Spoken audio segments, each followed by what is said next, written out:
Ha, qo'shni? Bormisiz? Bitta podyezdda turib ko'rishmaymiz, Gapirma o'rtoq. Yaxshimisan, o'rtoq? Rahmat. O'zing qalaysan? Bo'ladi, yomon emas. Qatladan kech bo'lganda. Aptekadan ozgina narsa olishim kerak edi. Tinchlikmi? Kimdir kasalmi? Oilani mazalari yo'q edi. Tushunmadim. Davleniyalari ozgina chiqibdi. Dori olib kelib berishimni so'ragandilar. Mana bo'ldi. Xo'p, qani?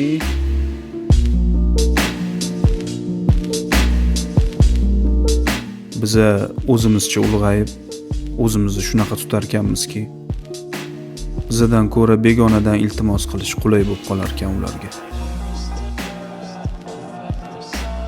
Qo'shni, sizga rahmat. Endi to'g'ri tushunasiz. O'rtog'ingizni bilasiz-ku, ishi ko'p, bezovta qilmaydi deyman. O'rtoq, ularga bizani pulimiz, dunyoyimiz kerak emas. Ularga shunchaki e'tiborimiz kerak ekan. Biroz vaqt ajratsak kifoya bo'lar ekan.